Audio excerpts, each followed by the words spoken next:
Yerp. Huge advantage. Errol Spence has a huge advantage against Terence Crawford, says Kenny Porter. And his son fought both. Find out more in this video. Let's talk about it. What up, Fight World? It's your boy Ego, and I'm back with some more boxing. Subscribe to the channel. I'm the best that's ever lived. Errol Spence, absolutely. This is what Kenny Porter said. And if you listen, this is an interview with the Boxing Voice. If you listen, the way the question was framed said you don't have to pick a side if you don't, feel comfortable with it, yada, yada, yada. And without hesitation, Kenny Porter says he's picking Errol absolutely. So the hosts were being generous and saying, just give us some insight on the fight. You don't have to actually pick, because sometimes in boxing, if you're too close to certain camps and certain people, you may not want to go against them publicly in the form of a fight prediction. But in this, Kenny Porter had the interview. He was a live in-studio guest, and he said he's picking Errol absolutely. And he said it with confidence. He says Errol is technically extremely sound fighter. He's an extremely sound fighter, right? And as I stated in the beginning, the huge advantage is Errol Spence is naturally bigger.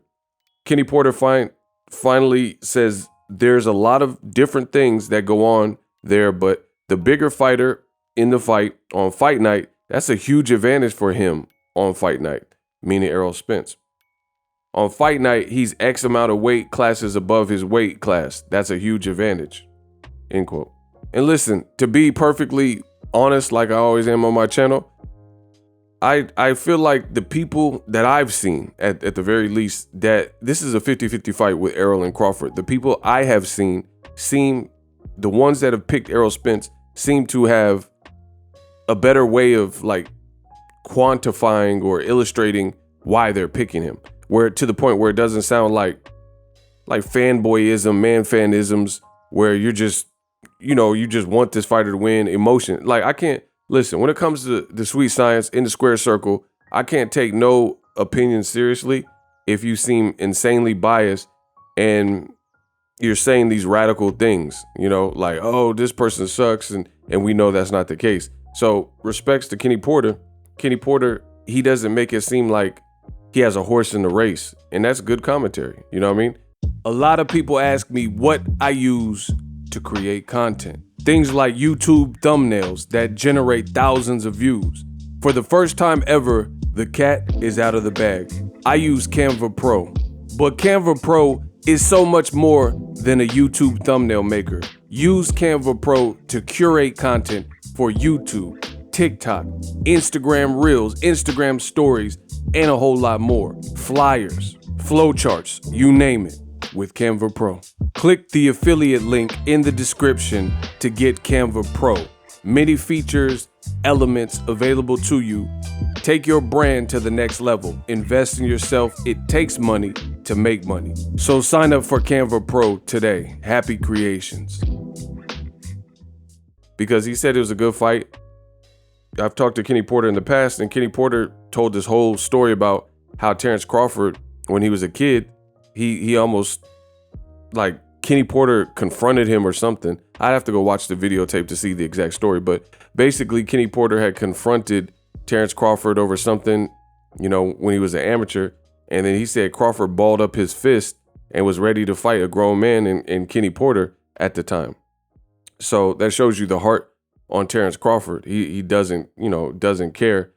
And the fact that Kenny Porter was the one who told me this story about how, Terence Crawford was about that action, and then to see he's picking against Terence Crawford to pick Errol Spence, that lets me know or believe that he's just being neutral and giving his honest assessment, because you can also add the fact that his son, Sean Porter, is closer friends, especially with Terence Crawford. They just went paintballing, and that was posted on social media, things like that. Crawford, since beating Porter, has been on the podcast, the Porter Way podcast, at least 2 times since.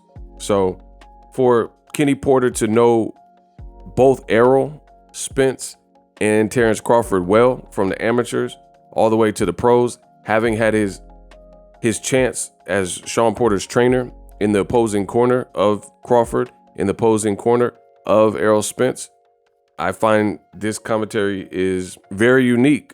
And you tend to want to kind of listen to people who seem level-headed in their approach. Doesn't seem like there's some crazy bias. And they really have experience with the two fighters. Like, if I interview Dominic Breazeale, he's been in there with Deontay Wilder. And he's been in there with Anthony Joshua. You know, there's this other dude, I think his name Richard Hightower. He fought the Klitschkos, the Povetkins. You know, he sparred these guys. And he sparred Wilder. He sparred Fury. Both Klitschko brothers. And he said Wilder was the hardest puncher. Or if you talk to Dominic Breazeale, since he faced Anthony Joshua and he also faced Deontay Wilder, then he may have some good information because it's not from a second-hand perspective. This is someone who been in there. So same thing applies for Kenny Porter in this situation. At the end of the day, Kenny Porter had to battle Errol Spence with his son and train his son for the Errol Spence fight in 2019. He had to battle Bud Crawford. So for him, of all people, to be picking Errol Spence, to me, I just believe that's his true opinion. You know, I seen some comments and they were saying, oh, Kenny Porter's just salty because Terence Crawford stopped his son. But I mean, that doesn't really make sense because if we're talking about the stoppage, Kenny Porter was the one that threw in the towel and then that's how the fight ended. You know what I'm saying? And later, Kenny Porter and Sean admitted that he didn't train like he had previously trained maybe in some of the other camps. So it is what it is. So again, based on the fact that Kenny Porter has him and his son as a team collectively battled Spence first and then also Crawford, that's some good information. So as far as the weight, I mean, the bottom line is Terence Crawford did come from a lighter weight class. He looks like he's had time to add some mass, like over the years. He's 35 now. He looks like he has more mass than he had definitely at 135. I think at the 35 pound, it got to a point where his frame was too big. He was too tall, and it probably got harder and harder to make that particular weight. So naturally, he moved up, fought at 140, became undisputed, and then now he's at 147. And his body type, it looks different now in recent pictures, like when he's flexing next to Keyshawn Davis versus when he first moved up with Jeff Horn, because I was at that fight. So I have, shot the footage of him at the weigh-in, and it looks like he's filled out more. But what Kenny Porter is basically saying, link in the description, by the way, if you want to watch the interview, what Kenny Porter is saying is basically, despite all the things, Errol's just naturally bigger than you, and he's going to replenish and rehydrate. He's going to make his weight. So if they fight, they're going to make the weight, and then he's going to replenish to basically proportions that Terence Crawford won't be able to get to. Terence Crawford, great fighter, but according to Kenny Porter, his opinion, and I share the same opinion, I agree, it doesn't make sense for the smaller fighter, Terence Crawford, to come in at a career high of on fight night, let's say he came in at 180. The more weight you add on, and the more weight you add on rapidly, your body could reject it, or certain traits and attributes that you normally carry may be negligible if you have too much mass on you, too much weight, and you don't have the same speed, the same reflexes. You feel sluggish after a few rounds. I think, truth be told, I think that's kind of one of the things that happened with Deontay Wilder. He bulked up. Tyson Fury was coming in close to 300, so they added weight to him, and he seemed gassed earlier in the fight than we've ever seen. Let me know what you guys think of Kenny Porter's assessment, picking Errol. Gave you the reason that Errol has a huge advantage. Drop your thoughts in the comment section. Subscribe to the channel SLC, and check out some of these other videos at the end of this video that you may want to watch. And I'm out. Introducing Super Thanks right here on the official Boxing Ego YouTube. Super Thanks allows you, the viewers, to show a little bit of extra gratitude, which enables me as a full-time content creator to push out the content you need in the world of boxing. Underneath all the videos, you will see a heart with the $sign in it. You can enter any amount that you find suitable as a super thanks. A brand new, interactive, and colorful way to get your comments highlighted and noticed by not only myself, but other people on the YouTube platform. Super thanks, a unique and cool way to show and applaud us full-time content creators. Hopefully you guys enjoy the content. Super thanks. The future is now. The Hibernation 5s by Kenichi Bear. Hybrid gaming and lifestyle headphones.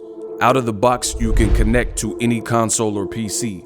Bluetooth ready with a low latency USB adapter, color RGB, and extreme bass mode. The Hibernation 5s adjust to you. Whether you needed gaming, travel, gym, or lifestyle headphones, the Hibernations got you covered. The new Hibernation 5s, link in the description, customize the way you hear the world. Welcome to the nation. Are you tired of your YouTube videos not getting any views? Well, consider TubeBuddy. I've used TubeBuddy for years to scale up my YouTube channel. Now we're sitting over 200,000 subscribers. TubeBuddy is a browser extension that offers a ton of built-in productivity and time-saving services to take your channel to the next level. Use my link in the description to get started with TubeBuddy and level up your channel faster. We working.